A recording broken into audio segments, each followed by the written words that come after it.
Bonjour à tous, aujourd'hui on se retrouve pour une nouvelle recette, le cheesecake au malteser.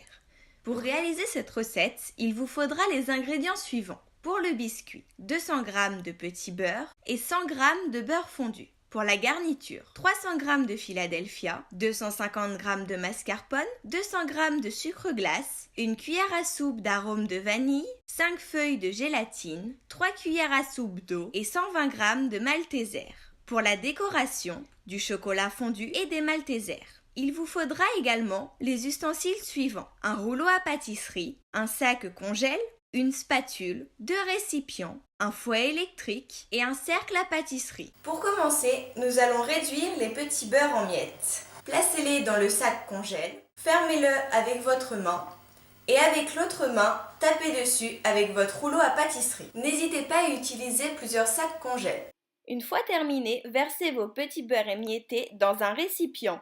Continuez à les broyer à la main pendant que vous faites fondre votre beurre. Une fois que votre beurre est fondu, ajoutez-le dans vos petits beurres émiettés. Puis, mélangez à la spatule jusqu'à obtenir un mélange homogène. Une fois que vous avez obtenu une sorte de boule, versez-la dans le fond de votre cercle à pâtisserie. Tassez-la au fond. Terminez à la main et mettez-le au réfrigérateur le temps de préparer votre intérieur. Réhydratez les feuilles de gélatine en les plaçant une dizaine de minutes dans de l'eau tiède. Dans un saladier, mélangez le Philadelphia et le sucre glace au fouet électrique. Une fois un mélange lisse obtenu, ajoutez l'arôme de vanille et le mascarpone. Fouettez de nouveau. Une fois le mélange lisse, mettre de côté. Coupez à présent vos maltesers en deux. Gardez-en quelques-uns pour la décoration. Une fois tous vos maltesers coupés, réservez-les également. Faire chauffer vos 3 cuillères à soupe d'eau. Mettre vos feuilles de gélatine maintenant humidifiées dans un bol. Versez par-dessus votre eau chaude. Écrasez-les à la fourchette. Une fois que votre gélatine est totalement fondue, ajoutez-la dans votre préparation. Mélangez à l'aide de la spatule. Une fois qu'elle est bien incorporée, ajoutez vos maltesers.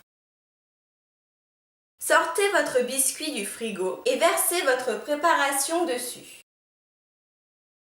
Lissez-la de façon homogène à l'intérieur du cercle. Placez à présent votre cheesecake au réfrigérateur pour 12 heures minimum. 12 heures plus tard, vous pouvez sortir votre cheesecake et nous allons nous attaquer à la décoration. À l'aide d'une cuillère à café, faites des rayures avec votre chocolat fondu. Déposez les maltesers restants comme bon vous semble. Et voilà, votre cheesecake au malteser est terminé. Il ne reste plus qu'à le démouler et à déguster. Bon appétit!